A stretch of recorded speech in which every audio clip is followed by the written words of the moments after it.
गांव में ही अगर रोजगार के अवसर मिले तो निश्चित ही एक अलग माहौल बनेगा, बेरोजगारी दूर होगी और लोग अत्यधिक खुश होंगे। और कुछ ऐसा ही दिख रहा था जहानाबाद के मनियामा में, जहां पूर्व सांसद डॉक्टर अरुण कुमार एवं घोसी के विधायक ऋतुराज कुमार के सौजन्य से रोजगार महोत्सव 2026 का भव्य आयोजन किया गया था। ब्रिजनंदन इंदु उच्चतर माध्यमिक विद्यालय मनियामा में आयोजित रोजगार महोत्सव 2026 में 10th, 12th, IIT, डिप्लोमा और बीटेक पास युवाओं के लिए अवसर मिल रहे थे। इस मौके पर काफी संख्या में युवाओं की भीड़ लगी थी और काफी उमंग और उत्साहित माहौल में युवा इंटरव्यू दे रहे थे और छात्र छात्राओं का सिलेक्शन भी हो रहा था। इस मौके पर Global Autotech, Ashok Leyland, Ultraviolette, Shanendra Electric, स्यूबोर्स, सोडेक्सो सहित अन्य कंपनियों के प्रतिनिधि मौजूद थे।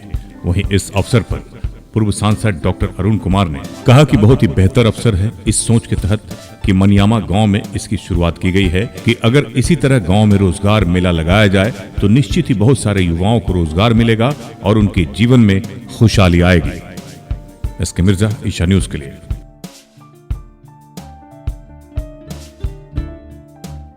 देखिए, लोगों को, यहाँ के नौजवानों को बाहर जाने में बहुत तरह की परेशानी झेलनी पड़ती। हुआ नहीं हुआ, क्या हुआ, यहाँ कई कंपनियाँ आई हैं, लोगों का इंटरव्यू ले रहा है, अपनी आवश्यकता अनुसार रिक्रूटमेंट होगा। तो ये सुलभ हो आम लोगों के लिए, जहानाबाद के नौजवानों के लिए, घोसी के नौजवानों के लिए, तो ये उपलब्धता का मुख्य उद्देश्य उपलब्धता का है कि कंपनी रिक्रूटमेंट करती है और उन्हीं के यहाँ मैं इंडिविजुअल पैरवी करता हूँ, एक आदमी का, दो आदमी का।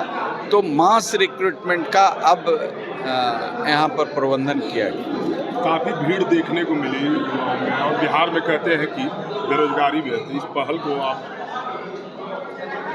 देखिए, रोजगार पैदा करने के लिए सरकार बिहार में भी काम कर रही है, कुछ कंपनियां भी यहाँ खुल रही है, काफ़ी इन्वेस्टमेंट भी हो रहा है। इसमें टाइम लगेगा, तब तक लोग इंतज़ार नहीं करेगा, इसलिए कोई व्यवस्था वैकल्पिक अभी बन रही है तो बनेगी, या वही कंपनी फिर यहाँ आएगी तो उनका जो अहमदाबाद में काम कर रहे हैं, दिल्ली में काम कर रहे हैं, लुधियाना में काम कर रहे हैं, उनको यहाँ आने का मौका मिलेगा कि हमारे इतने लोग काम कर रहे हैं, ट्रेंड हैं। अब इंफ्रास्ट्रक्चर की बात हो रही है तो इंफ्रास्ट्रक्चर यहाँ डेवलप कर गया, लॉ एंड ऑर्डर सुधरा है, कानून व्यवस्था भी बदली है, लोगों की मानसिकता बदली है। बहुत ऐसे लोग जो NRI हैं, इसी इलाके के लोग हैं, नोन हैं, महेंद्र प्रसाद जी का एरिस्टो है, या फिर संप्रदा बाबू का बनाया हुआ यहाँ एल्कम है, या और उनके सब्सिडियरीज कंपनी हैं। तो क्या होता है, कोई एक बड़ी कंपनी आती है तो उसके अगल बगल की सब्सिडियरीज कंपनी भी। बहुत ऐसे लड़के हैं जो जुनूनी होते हैं, गांव के हैं, बहुत पढ़े लिखे नहीं हैं, लेकिन हमने 15-20 हज़ार रुपये की उनकी नौकरी लगाई थी, आज 100 करोड़ के आदमी हो गए। इंडिपेंडेंटली फिर काम सीख करके काम गए, बहुत लोग छोड़ के चले आए। एक वाजपेयी जी थे वहाँ HR में, सिक्योरिटी में ब्रिगेडियर अरुण वाजपेयी, कस्बा के लड़कों को लगवाया था, एक रह गया, आज उसकी तनख्वाह 1.5 लाख रुपया है, 20 हज़ार में नौकरी उस समय हो रही थी। तो यह भी है कि बहुत लोग के अंदर लाचारी नौकरी करना चाहते हैं, जुनून नहीं है, सीखना नहीं चाहते हैं। तो ये सब भी पार्टिसिपेट होकर के पता चल जाता है। क्या ऐसा पहल भी होगा सर, कभी पंचायतों में इस तरह का लगे ताकि लोगों को राहत? सभी पंचायतों में लगाना कठिन है।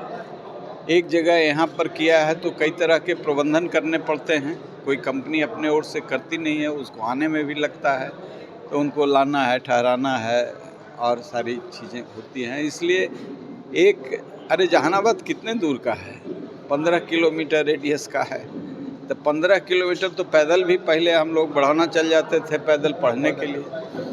तो ये बड़ा नहीं है, यहाँ पर सारी सुविधा हो जाती है, सपोर्टिंग सिस्टम रहता है, प्रशासन का भी सहयोग रहता है, इसलिए ये फिर रिपीट हो ऐसा हो सकता है।